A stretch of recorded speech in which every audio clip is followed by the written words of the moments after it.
আসসালামু আলাইকুম বন্ধুরা, বাচ্চাদের বিভিন্ন কম্পিটিশন বা স্কুলের প্রতিযোগিতায় স্বাধীনতা দিবসের ড্রয়িংটা অনেক গুরুত্বপূর্ণ। অনেকেই এই দৃশ্যটি আঁকা কঠিন মনে করে। তো বন্ধুরা, আজকে এই ভিডিওতে আমি আপনাদেরকে দেখাবো কিভাবে সহজ কৌশলে বাচ্চাদেরকে শেখাবেন স্বাধীনতা দিবসের ড্রয়িং। স্কেল নিয়ে দেখুন, এই পজিশনে সোজা দুইটা দাগ টানতে হবে এখান থেকে এতদূর পর্যন্ত, এবং এই দুইটা দাগ ডাবল করে দিতে হবে। ডাবল করে এটা এভাবে মিলে দিব। এর উপরে আমরা গোলও রাখতে পারি। এখানে একটা আমরা পতাকা আঁকবো, উড়ন্ত পতাকা। এখান থেকে এতদূর পর্যন্ত একটা দাগ দিলাম। এবার দেখুন, এইভাবে একটু ঢেউ করে দিলাম। একই রকম করে উপরের দাগটা যেরকম করেছি সেরকম করেই টানবো এবং এটা এইভাবে ঢেউ করে দিব। এর মাঝে একটি গোল বৃত্ত আঁকবো আমরা।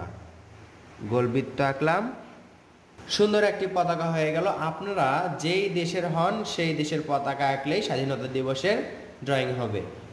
এবার দেখুন, কাগজের মাঝামাঝি, আর্ট পেপারের মাঝামাঝি একটা আমরা সোজা দাগ টানবো। আমি কিন্তু সহজ কৌশলের দৃশ্য শেখাচ্ছি বা সহজ দৃশ্য আপনাদেরকে শেখাচ্ছি, বেশি সুন্দর এবং বেশি কঠিন না। দৃশ্য বেশি সুন্দর করতে গিয়ে যখন হিজিবিজি হবে, রং করাটা সুন্দর হবে না, তখন কিন্তু সেটা প্রতিযোগিতায় কিন্তু ভালো মার্ক পাওয়ার আশা থাকবে না। তো আমরা সহজ কৌশলে আগে দৃশ্যটা ড্রয়িং করব, এমন দৃশ্য ড্রয়িং করব যেটা প্রতিযোগিতায় সহজে আমরা আঁকতে পারবো এবং রং করতে পারবো। দেখুন, দাগের ওপরে এরকম করে দাগ দিলাম। এরপর এখান থেকে এই তো এভাবে ভাঁজ করে উপর দিকে তুলে আবার নিচের দিকে নিয়ে এসে একটা পাহাড় হলো। এখান থেকে এভাবে আরেকটা পাহাড়, এখান থেকে এভাবে আরেকটা পাহাড়, তিনটা পাহাড় আঁকলাম। তিনটা পাহাড় আঁকার পর এইভাবে দেখুন একটা বৃত্ত আঁকবো, অর্ধবৃত্ত এঁকে। এটা হচ্ছে সূর্য। সূর্যতে আমরা সূর্য রশ্মি দিব, একটা ছোট একটা বড়। এভাবে যদি ঘন করে দিতে পারি সুন্দর হবে। দেখুন, সুন্দর লাগছে কিন্তু।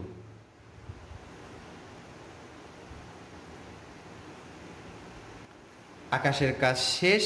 ওপরে শুধু দু একটা উড়ন্ত পাখি আঁকছি আমরা, চার পাঁচটা আমরা পাখি আঁকলাম। এবার দেখুন, পতাকার নিচে এখান থেকে এভাবে আমরা কিছু ঘাস আঁকবো। আবার এখান থেকে এভাবে কিছু ঘাস আঁকবো। তার মানে এটা হচ্ছে মাটির মধ্যে গাড়া আছে। আবার এখান থেকে দেখুন এইভাবে কিছু ঘাস আঁকবো। সহজ কৌশলে দৃশ্য আঁকবেন, প্রতিযোগিতায় এঁকে ভালো মার্ক পাবেন। ঘাসের ওপরে দু একটা যদি ফুল আঁকি তাহলে আরো সুন্দর দেখাবে। ফুলগুলো আঁকা অনেক সহজ এইভাবে। আবার দেখুন, এখানে গোল করলাম, এর পাশে গোল গোল করে দাগ দিলাম। এরপর আরেকটা দাগ, এখানে আরেকটা ফুল আঁকবো আমরা। এখানে আমরা ব্যবহার করছি 4B পেন্সিল, 2B পেন্সিলেও আপনি আঁকতে পারেন।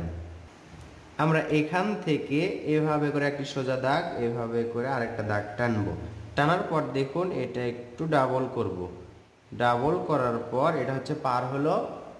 আর এখানে আমরা একটি পালতোলা নৌকা আঁকবো। নৌকার আঁকার জন্য দেখুন এভাবে দুইটা দাগ দিয়ে নিলাম।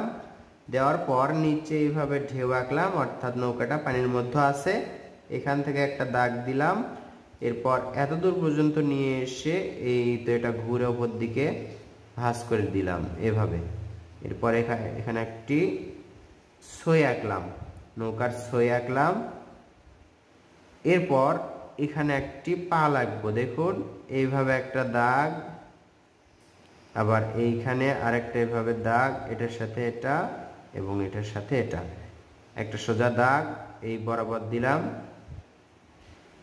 এটা এটার সাথে টানলাম, এটার সাথে এটা হালকা করে সুতা দিয়ে বা দড়ি দিয়ে বাঁধা আছে, এটার থেকে হালকা করে একটা দাগ টানলাম। নৌকার নিচে আর একটু ঢেউ আঁকলাম, পানির ঢেউ।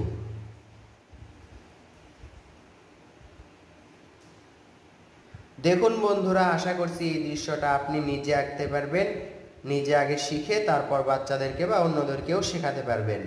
সহজ দৃশ্য আয়ত্ত করুন এবং নিজে নিজে শিখুন। এভাবে দৃশ্য আঁকার পর প্রকৃতি বুঝে নিজে নিজে রং করুন বা বাচ্চাদেরকে রং করার অভ্যস্ত করুন, প্র্যাকটিস করান, তাহলে দেখবেন তাদের দক্ষতা আরও অনেক বেড়ে যাবে। রং করলে ওপর দিক থেকে রং করা ভালো। প্রথমে দেখুন এখানে পতাকা, যেই পতাকাটা আঁকবেন, আপনার দেশের যেই পতাকা আঁকবেন সেই পতাকার রং এখানে করবেন, অথবা পতাকা এভাবেই আঁকবেন, যে দেশে আপনি থাকেন সেই দেশের পতাকা আঁকবেন।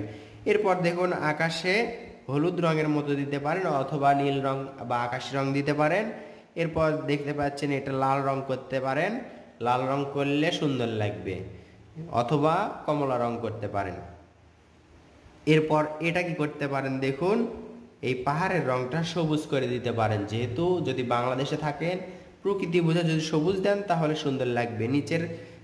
নিচের এই যে দেখতে পাচ্ছেন এটা হচ্ছে গাঢ় সবুজ, এগুলো হচ্ছে নিচের গাছপালা বা ঘাসগুলো গাঢ় সবুজ, এই তো এগুলো গাঢ় সবুজ, এই ঘাসগুলো গাঢ় সবুজ। আর এই যে দেখতে পাচ্ছেন এই মাটি, এগুলো হচ্ছে হালকা সবুজ বা মাটির যে রং থাকে হালকা খয়েরি, সেই রঙও করতে পারেন। এরপর আকাশের যে রং থাকবে সেটার সাথে আকাশের মতো করে পানির রং করতে হবে। যদি হালকা হলুদ থাকে হলুদ দিতে পারেন। শর্টকাটে এটা যদি একেবারে আপনি নীল রং দেন বা আকাশি রং দেন তাহলে সবচেয়ে বেশি ভালো হবে। নৌকার ছয়ে কমলা রং বা লাল রং দিতে পারেন, নৌকার নিচের অংশে কালো দিবেন, ছয়ে আপনি হলুদ রং দিতে পারেন, ভিতরের এটা কালো করে দিতে পারেন।